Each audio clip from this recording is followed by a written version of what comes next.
Kakurahi, tēnei te mehi mai hake a koutou. Kei te mea hoki ho kainga o tēnei rohe arako ngai tu a huriri ngā mihi nui. Kia ora koutou, ture mari e kia koutou. Welcome everyone. Good morning, hello, greetings. First of all, acknowledgements to all of you beautiful people tuning in this morning or this evening, depending on where you're tuning in from.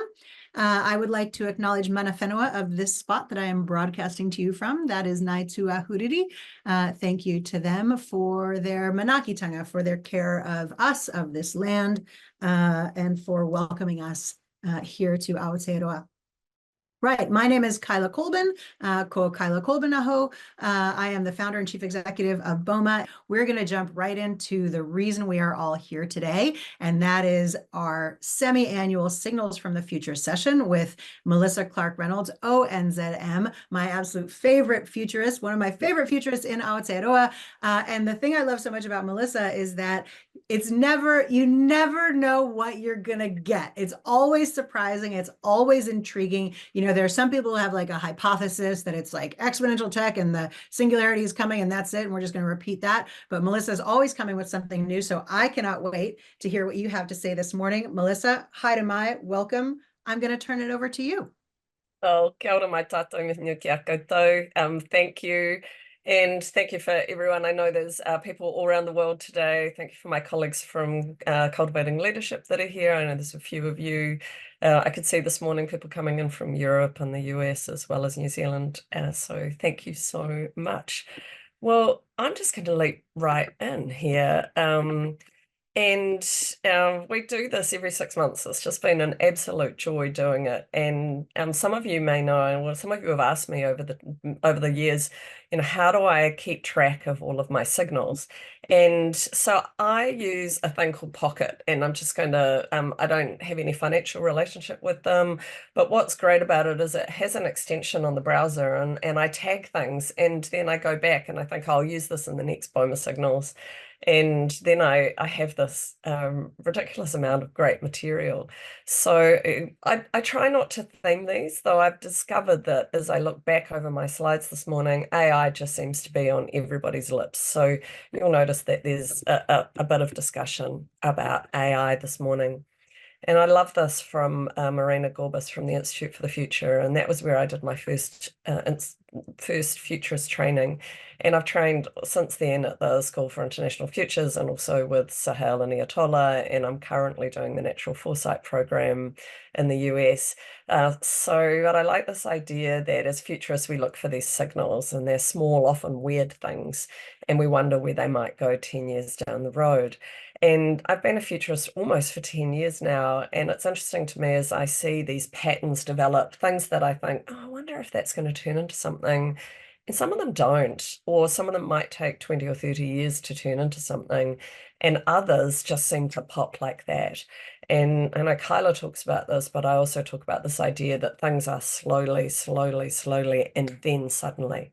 And the nice thing about looking for signals around us is we can start to think about trajectories, or we can start to think about, I wonder if this is something that's a slow burn along the bottom, or if it's something that might be about to pop. So the first one is something that actually popped into my inbox yesterday, and I did an interview on Radio New Zealand a few weeks ago where I said that I felt that we would stop using the word Google within the next 2 or 3 years, which isn't great news for Google. But I remember when I first started using search engines on the web, and we would use a bunch of them. There was obviously, eventually there was Google, but you know, there were things like Hotbot and Ask Jeeves, and there was a plethora of search engines, and they were all quite specialized. And I was doing a lot of work as an epidemiologist, and so I was looking in medical databases regularly, and that was very specialized. There was nothing like sort of Google Scholar, but we had to use very specialized search engines for specialist things. So one of the things that I think is really changing search massively is this acceleration of AI in the search tools. So obviously there's always been some machine learning, quite a lot of predictive analytics. A lot of the sort of early AI has been deep inside Google search for a long time. what we see here is that the difference, I think, and this is really important for those of you who are in marketing, and if you're in marketing, the big difference that we see with AI search is that the AI will have an opinion.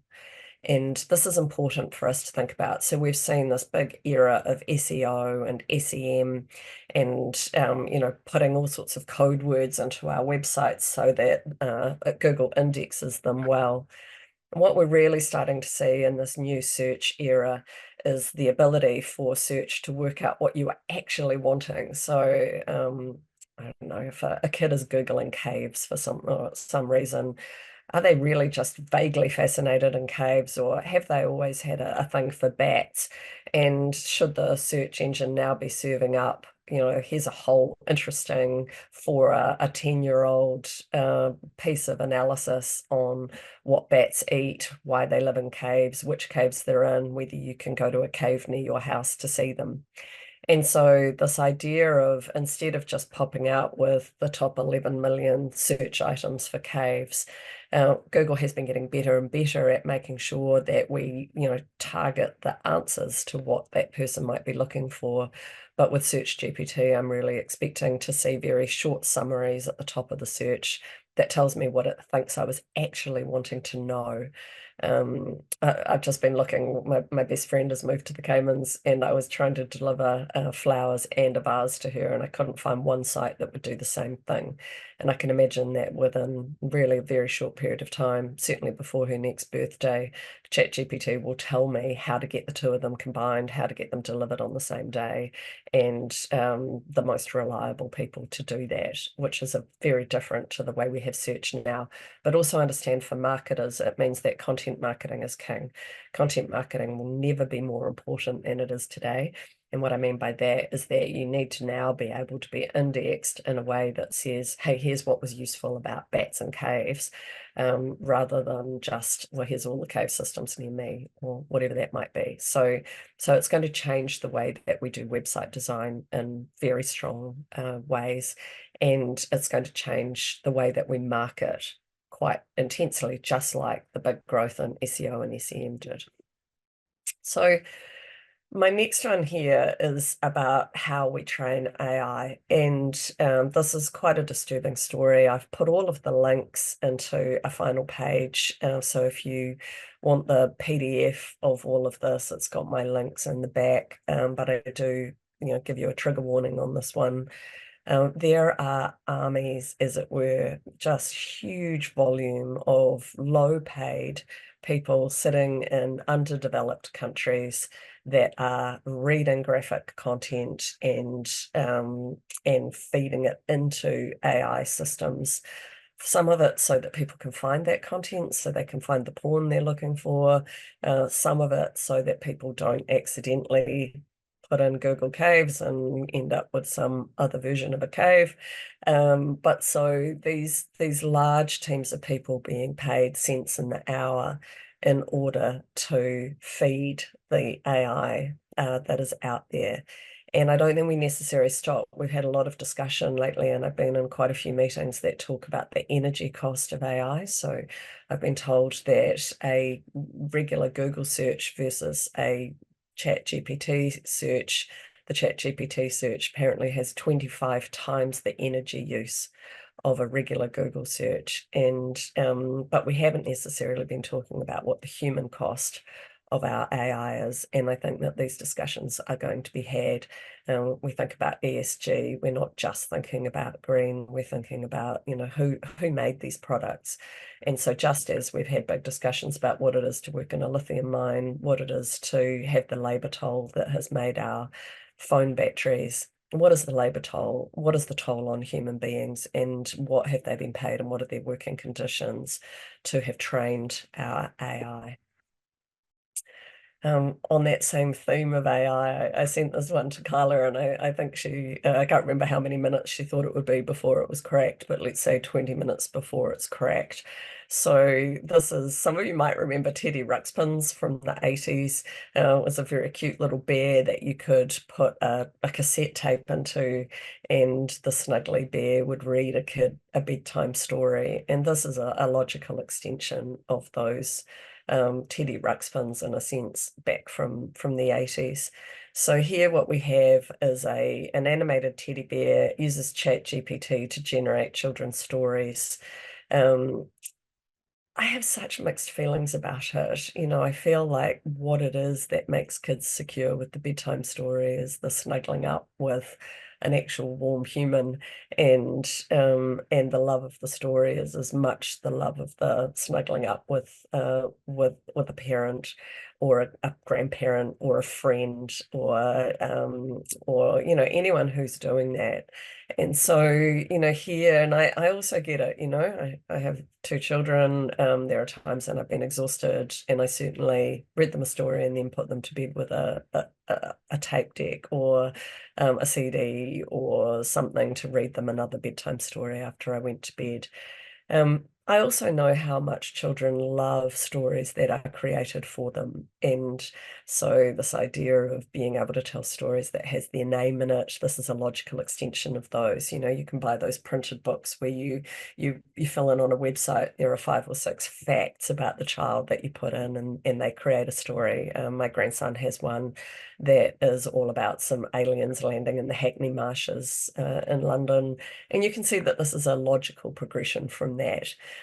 My deep concern, of course, is just how easy it would be to crack them and to find that not only do the stories not make sense, but they, obviously that they start to contain some content that really may not be appropriate for a child.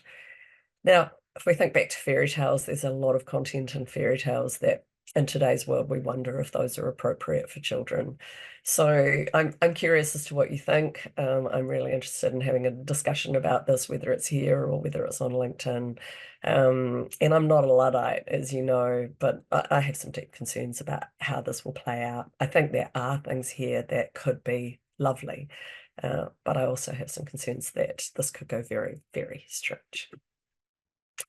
And while we're saying on this AI one, I started to look around, and pretty much any new technology has been hacked for, whether it's for porn or whether it's for other things. And a few years ago, I probably completely destroyed my Google search engines looking up haptics and where they might go. And interestingly, during the pandemic, we saw a growth of remote sex services.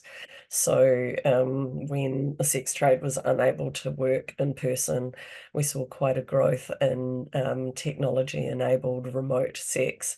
And so what I've been curious about here is a couple of things coming together. We've talked a lot about loneliness. Loneliness seems to be in the discussion globally these days, whether it's on the back of people no longer going into work, or whether it's on the back of just more and more fractured social systems.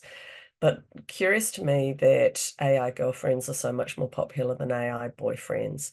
And I went on to a range of AI boyfriend and girlfriend, well, companion sites.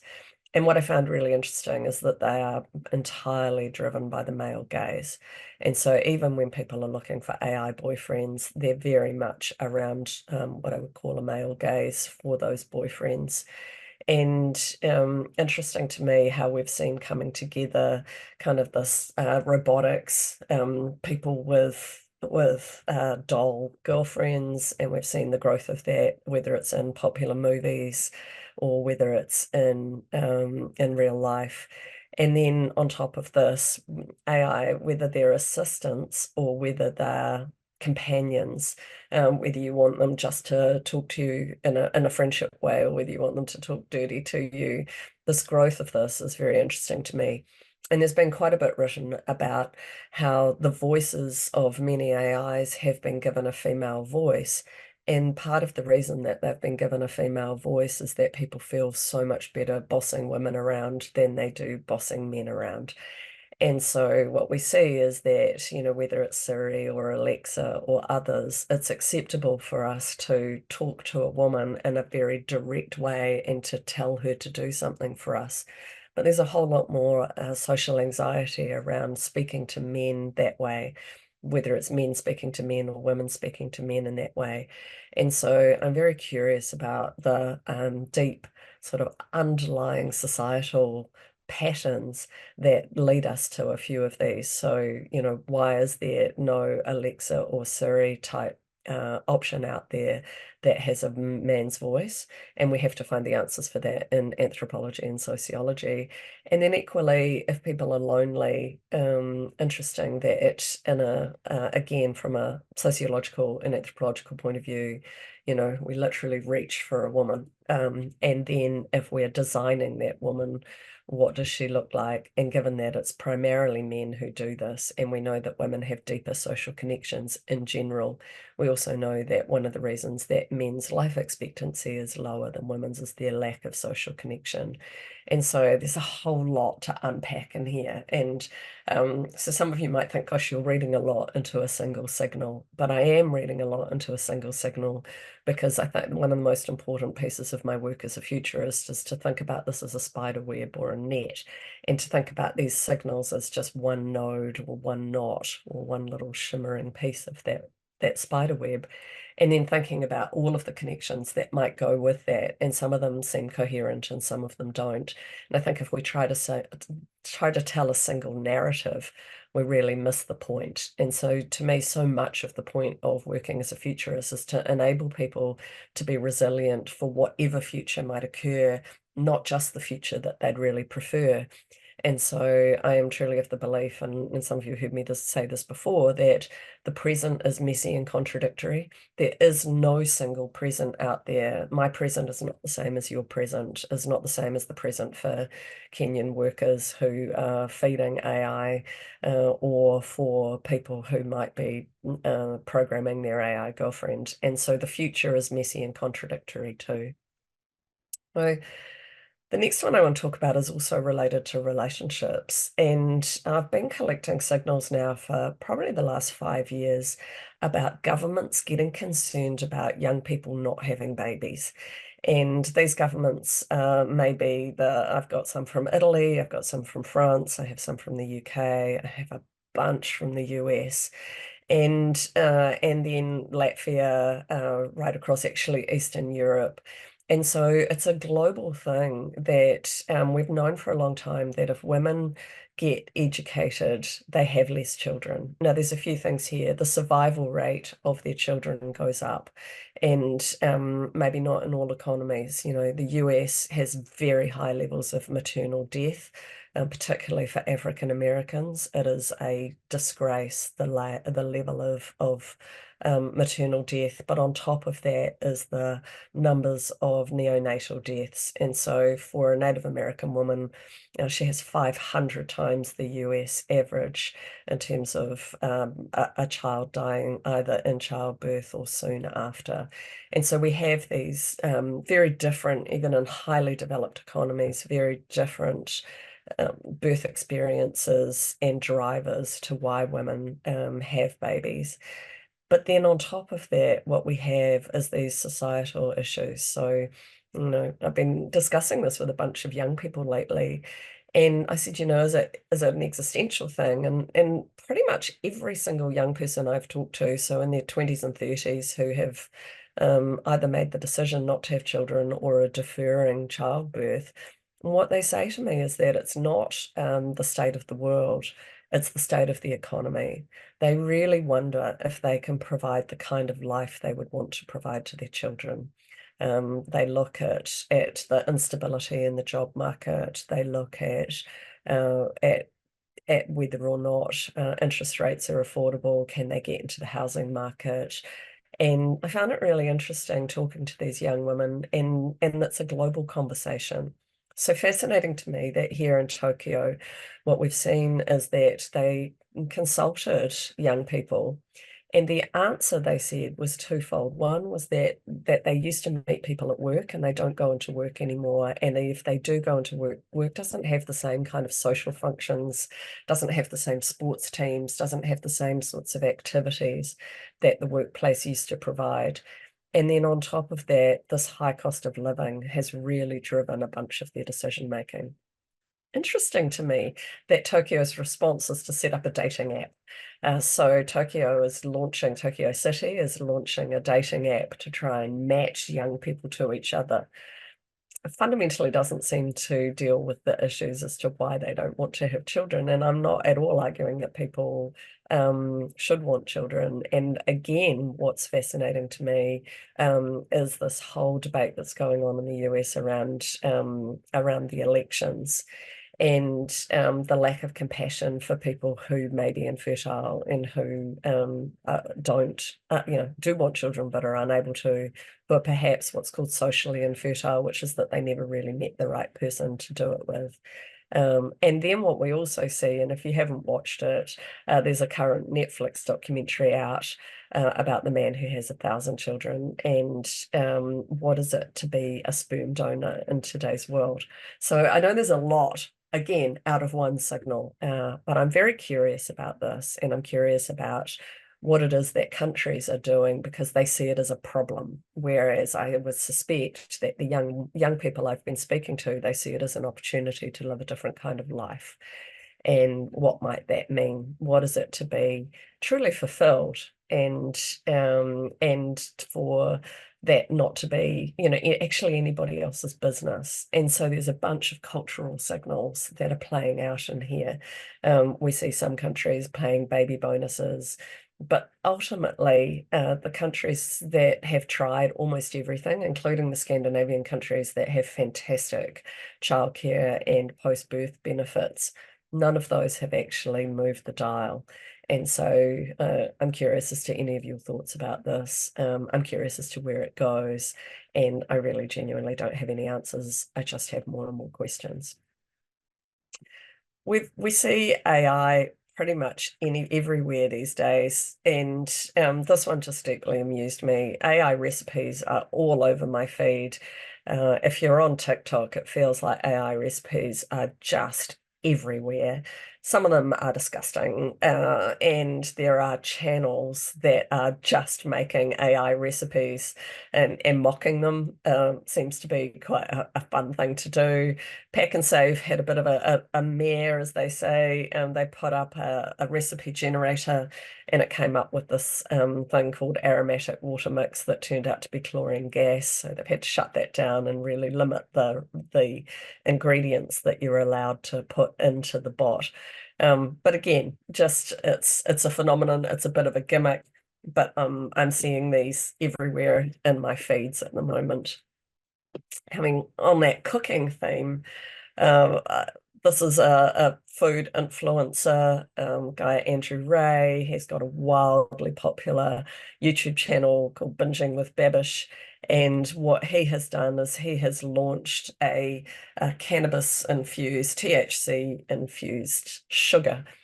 And I keep seeing this rise of psychoactives, whether it's the kind of ayahuasca stuff, whether it's magic mushrooms, whether it's the changes to the proliferation of both THC and non-THC containing cannabis products in the US and in the UK and in Europe. And so, it's the first time I've seen it in the cooking aisle rather than in the gummy aisle or in the pharmacy. And I'm really kind of curious again about where this goes. Are we starting to see more of this, like, here's how you can guarantee to make your brownies the way you'd like? Will we start to see magic mushroom stock powder in the stock aisle? What else will change here? And I'm aware that my parents were young people in the 60s, and there was a different attitude perhaps to drug use at that time, and then we've been through a period where it's changed, and we're seeing politicians who say, oh yes, I may have smoked but I didn't inhale, or whatever it is. And so again, I'm not advocating for or against any of these substances. I'm just curious as to how much more discussion there is and how much more it seems to be in popular culture. Speaking of food, the rise of the GLP-1 agonist drugs has been enormous. As I was saying here, what's fascinating to me here is just that we start to see the really big food companies muscling in on Ozempic and Wegovy and the others, Mounjaro, and starting to offer specific foods for people who are taking these drugs. So we know that if you take these drugs, you get some muscle wasting. And so what we've seen is the big food companies muscle in, as it were, onto products that particularly are high protein and that give people the nutrition they need while they are reducing their food intake. Interestingly, Walmart, who owns both pharmacies and supermarkets and therefore is able to data match individuals, can see that people who are on these GLP-1 drugs buy 15% less food. And that, I think, has some really big impacts that are going to happen on the food industry, both around food preferences and also around just the volume of food that that people are eating. And again, not good, not bad, not right, not wrong, absolutely fascinated. And in 10 years' time, these drugs will come off patent. And that's where I think the food industry needs to be thinking quite a lot about what the impact of these drugs might be on food preferences and on just even the volume of food that people produce. Having said that, at the moment, a lot of the people who are taking these drugs are wealthy. So I know that there's a bunch of people who are taking it for diabetes, but the people who are taking it for weight loss skew towards a wealthier demographic. And what we're seeing is that they're actually not spending less on food. They're buying less food, but they're buying like better and better quality food. And again, this has big implications for food producers, particularly if you're in the premium space. What can you do to go one more notch? If people are going to, in a sense, buy 15% less food, how do you find a product that charges 15% more and their basket size is not changing? They're not actually price resistant to what they spend on food. They want to buy the food that they really love. And if that's grass-fed or it's wild caught or it's GMO free or it's antibiotic free, how can you really make sure that the food industry is thinking about this sub-niche that I believe is really going to grow? Speaking in this area, some of you may follow Jen Gunter. She's amazing. She's probably one of the most followed, like, I guess she's almost become like a celebrity gynecologist. She's a menopause specialist. And this is a great blog that she did where she's become more and more concerned about influencers creating menopause supplements. And there's a few signals in here. There's the power of women spending over 50 and particularly even over 45, and more public discussion about menopause and menopause symptoms, what it might mean amongst both men and women. And obviously non-binary people. But what I mean by that is that the discussion isn't just sort of women over tea. I find that, you know, my male friends are asking me questions about menopause in ways that they didn't before. And we just see a much more public discussion of menopause and what it might mean. And as we live longer, what it is to live possibly half our lives post-menopausal, what will that mean? So what we see is that in the US in particular, there's been quite a lot of hospitalization of women who have liver injuries from taking turmeric supplements. This is really quite concerning, and we see that turmeric is really being promoted by a lot of influencers as sort of a wonder cleanser for the body. There's a lot of misinformation about how women's bodies work, what periods are for, and so on. And so what I love about her work is that she's really demystifying women's bodies for women and anyone who menstruates, in fact. And so if we think about that, what she does on this blog is she goes to a number of providers, many of whom have solicited her and suggested that since she's an influencer, she might like her own line of menopause supplements. And she breaks down the costs of creating those supplements, what the super profits are to the influencers who are peddling them, and what the medical benefits of those are. And again, I just think it's lovely that she makes it super transparent, shows us the economics of what is in these supplements and how they work. Now, let me be super clear. I take some supplements. I don't have any issue with alternate therapies. This is not what I'm talking about here. There are a number of signals here about the power of women in menopause and postmenopause and what that means, but also the buying power of those women, and then also this rise of kind of lay influencers who may not be fully understanding what they're peddling and the super profits that they're making from those supplements. A slightly different kind of health one that I found fascinating is the ability for a drug, in a sense, to treat dental issues. And, you know, we've kind of changed over time. If you think about medicine used to chop bits off as a way to save a life, and then we learned about like perhaps antibiotics and other medicines that you could take internally that would affect a body part. And dentistry, to me, has been one of those ones that's been quite slow to innovate in lots of ways. And so again, I'm really curious here about what it is to think differently. So can we regenerate a tooth, and what would that be like? And it starts to lead us to think about things like regenerating organs like octopus can, or you know, what might that mean? So interesting new aspects to medical research. Speaking of medical research, what we see too is that I've been doing a lot of work around the world lately on CRISPR and gene editing from a sociological point of view. How do people feel about it? What do they think? Different countries define genetic editing as genetic modification or not. The UK legislation, I think, is very interesting. What it says is that if it could occur in nature, then it's not genetic modification. So if you go into a gene and you edit it in such a way that you're not introducing new material, and you are in a sense speeding up a natural selection that could occur, that they define that separately from genetic modification.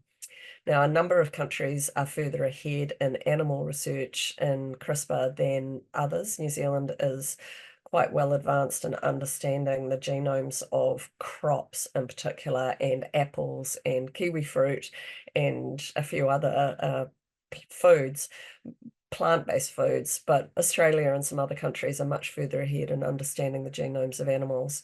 So what I found very interesting is that as we age, as we are living longer, there is more demand globally for organ transplantation in order to prolong lives, and there aren't a lot of organs available. And one of the ways that researchers are thinking about this is to genetically edit pigs. Now, pig DNA is very, very similar to human DNA, to genetically edit pigs to see whether they can increase the usefulness of pig organ transplantation into humans. Now, again, I'm not good, not bad.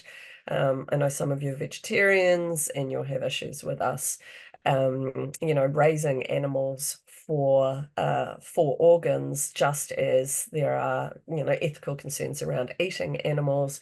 So again, I'm not saying this is a good thing or a bad thing, but I'm just very curious about it.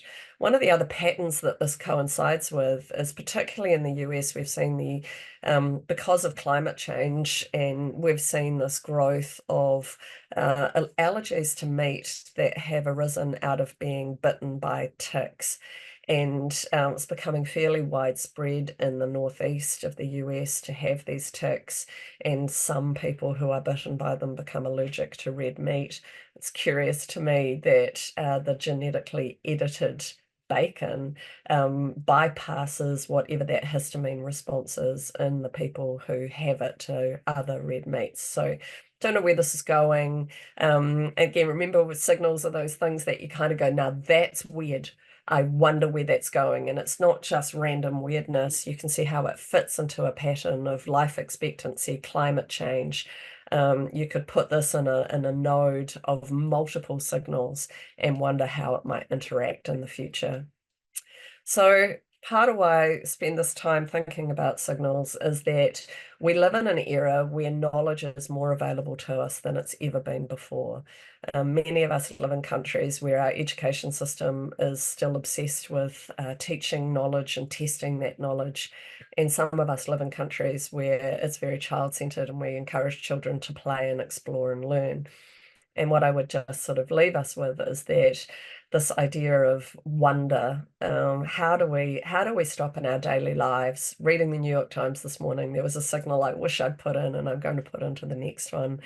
But that sense of wonder, I wonder at the world around us, wonder at the patterns that are playing out around us.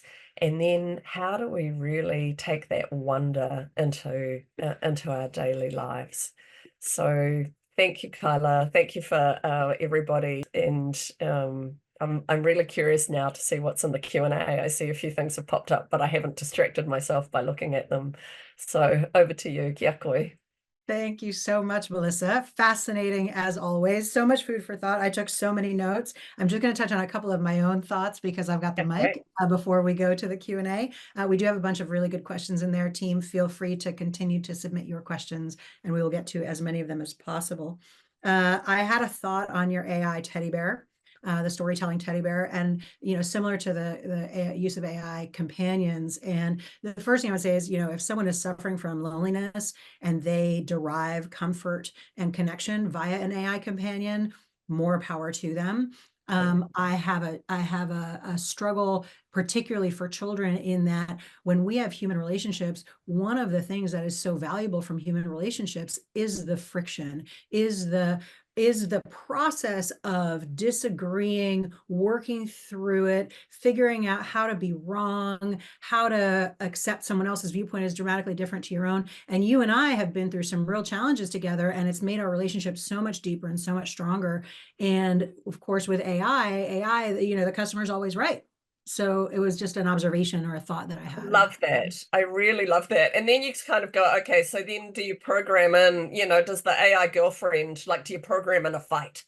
Do you program in, how did you leave that stinky sponge on the bench again? Or, Yes.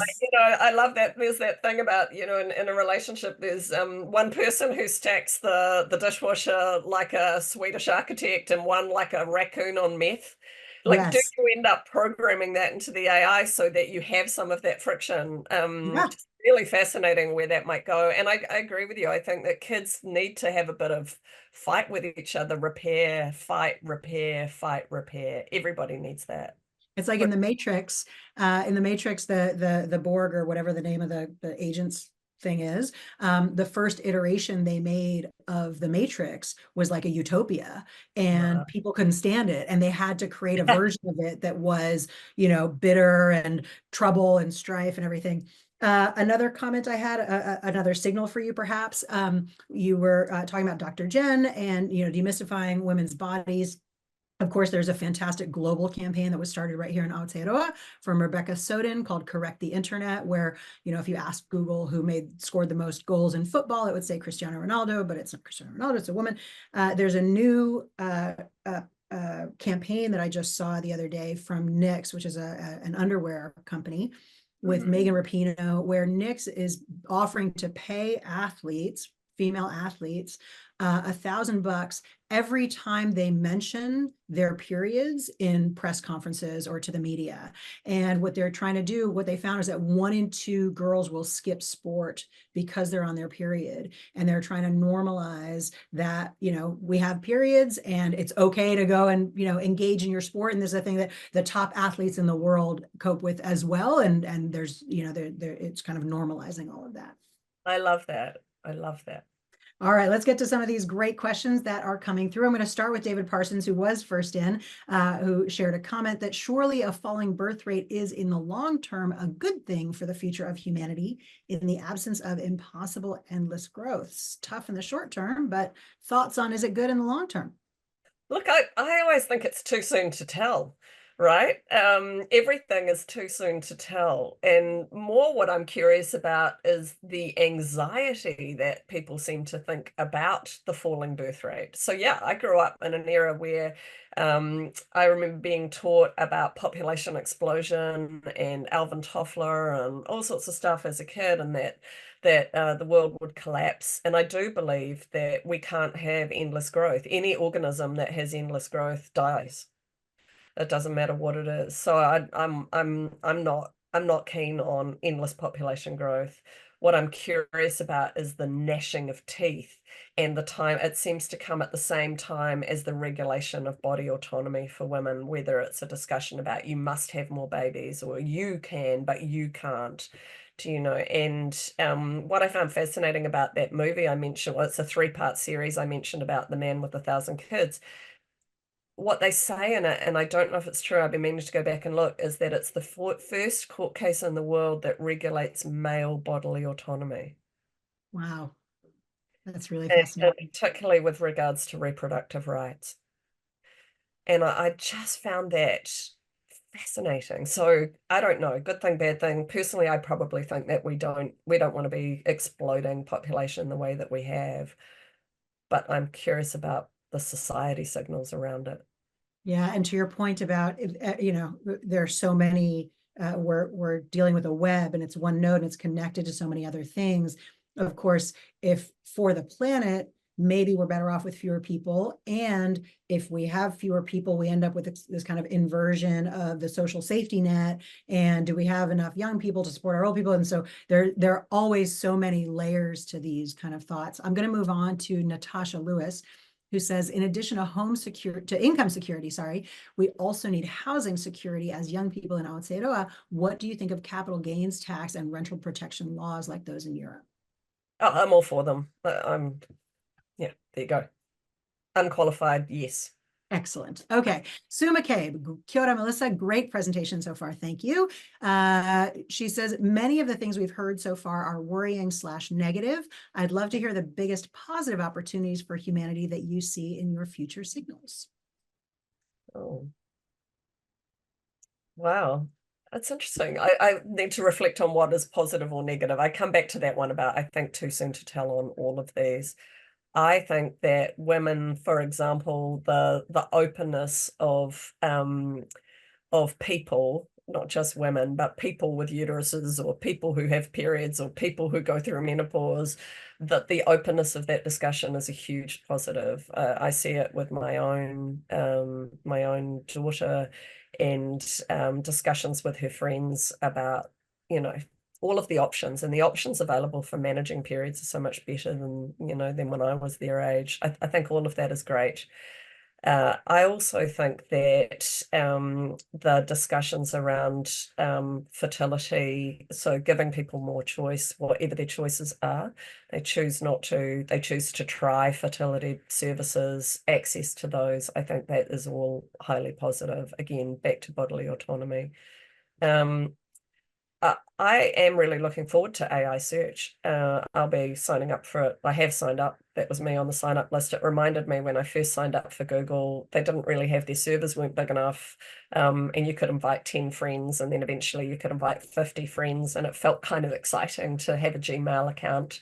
And it reminded me of that when I signed up for the beta of Search GPT.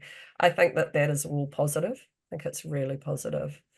I think that the young people I see questioning growth, questioning economic futures is incredibly impressive. I don't know. I'm an optimist. I guess I didn't realize that those things seem scary. I am actually optimistic about some of these medical advances as well. I'm planning to live for another 50 years, so being able to regenerate my teeth sounds like a pretty cool thing. Great question. Excellent. We do have a bunch more questions we're going to get to. Just before we do that, Etefano, I just want to share with you, we've heard fantastic array of signals from Melissa. At the very beginning, she shared with you the tool that she uses, Pocket. One of the things that is incredibly generous of her is that we run a one-day program that she delivers, which is less about these are the specific signals she's seeing and more about how you can start to spot these signals for yourself and build your own muscle, futurist muscle. It's called Futures by Design. It's a phenomenal day. It's a huge amount of fun, hugely valuable. I'm going to put the link to it in the chat. And what we've also done is for folks who are attending today's session, we're giving you a special code, Signals200. You get $200 off, but that you must subscribe or sign up for that session by midnight on Friday. The workshop itself is on the 31st of October, so you will not want to miss it. It's a phenomenal workshop. We do have special rates for educators, nonprofits. We've got partial scholarships if accessibility is an issue. We want as many of you as possible to build these skills, because the more of us that have these skills, the more deliberate we can be about building the kind of future that we want. So with that, back to the questions. Leo McIntyre has a question. Do you have any concerns about the effect of the statistical bias effects that drive model collapse in AI, such as in AI judicial and psychiatric decision-making? Totally. And, you know, I in other fora, I've spoken a lot about this a lot.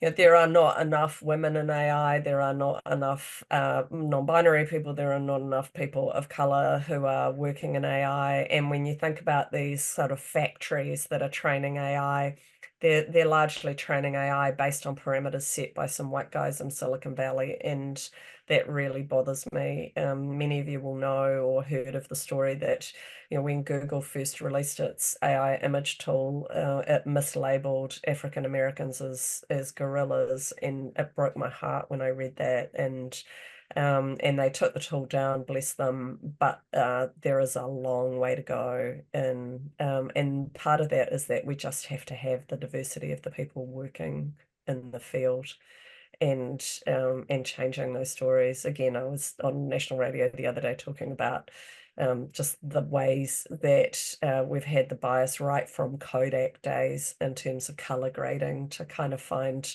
perhaps the complexions that Kaila and I have as pretty, and then toning film to that color palette. And then from there, the AI image generators finding that this is an attractive you know, skin tone, and those biases not intentionally put there by anyone, but now that we know that they're there, we have to take them out. And yeah, we see it in, you know, crime. We've seen it for a long time in diagnoses. We see it in how in New Zealand we see that Māori and Pacifica have less access, even when they turn up to a GP, they have less access to pain relief, less access to early cancer treatments, and that's a global thing. We have to learn how to use these tools to stop some of that bias. Love it.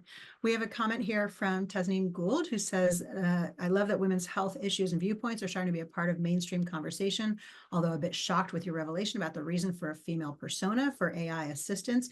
I will tell you, Melissa, I was shocked about your stat about Native American infant mortality. That was 500 times. That was a real stunning statistic, stunning not in a good way. Thanks, Chaz. Nice to see you. Beth Barony asks, I wonder what you think about the need to bring even more creativity into our education systems to help handle the ever-changing, ever-complexifying modern world, and as a way to combat the way AI tools work, drawing only from what has gone before.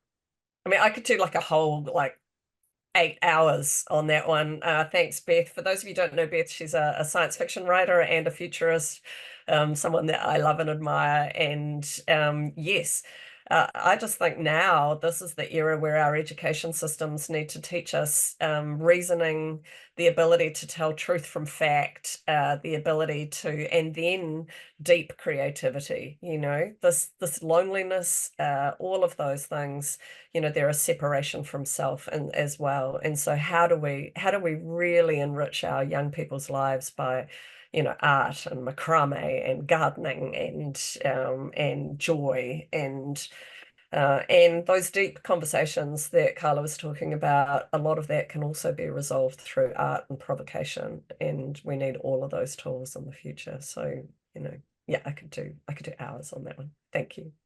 Amazing. We have a question here from Nedra Fu, who says, what are your thoughts on the signals around identity politics, polarized worldviews, alternative facts, etc.? Oh God. Let's hit the first one first, which is that I love living in a world where people are able to express their gender in a way that works for them. I see that fluidity of gender has been there in many cultures for a very long period of time. And actually the kind of repression of gender identity and expression is almost a relatively short historical piece. And so because it's the piece that we may have been through, we think that's the norm for history. But many cultures and many generations, including in Western culture, were much more gender fluid than perhaps we were over the last few decades. And I think that's a great thing. You know, clearly, I believe that you know, the rise of cultural identity enriches all our lives, and I'm incredibly grateful to live in a country that is grappling with biculturalism and what that might mean, and it enriches all of our lives.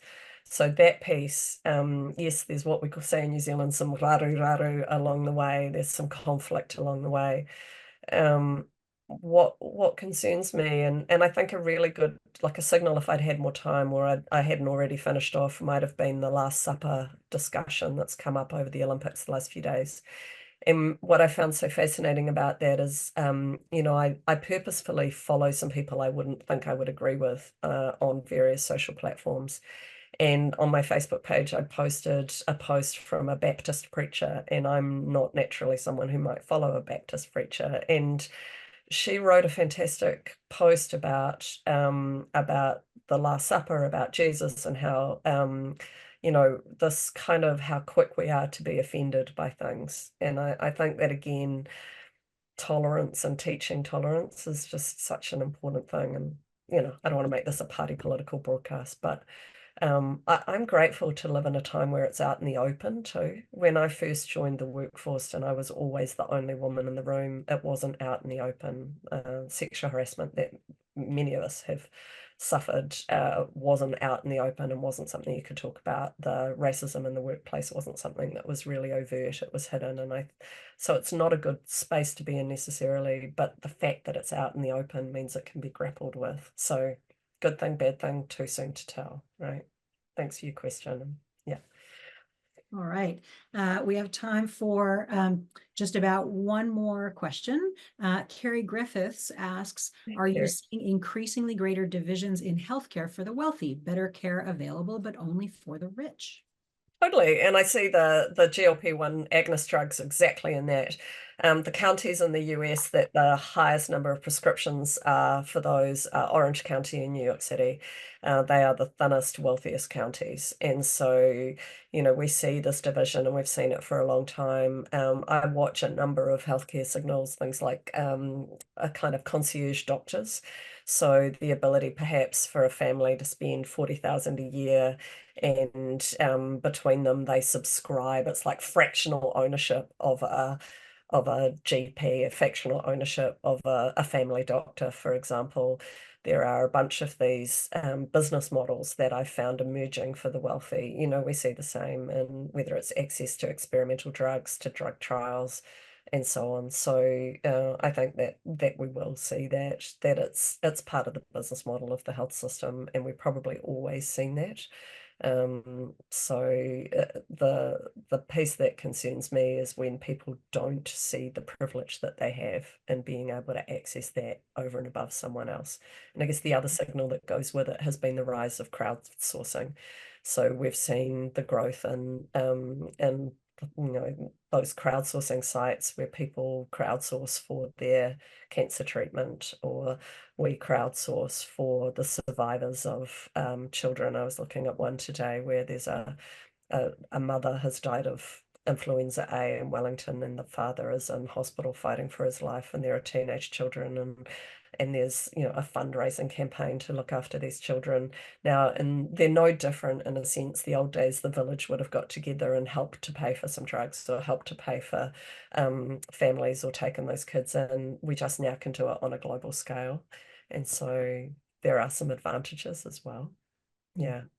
Thanks so much. We are out of time. We've gone 1 minute over. Leo has advised me that the link in the chat was disabled because our chat's disabled, But don't worry, team, you're about to get an email with the link, with the code to register for this session with Melissa by Friday midnight and get $200 off. It's going to be a phenomenal session. I've attended, participated in it a few times, and it's always valuable and always feeds directly into the way that I think about the future of my business, the future of my family, the future of the world. So cannot recommend it highly enough.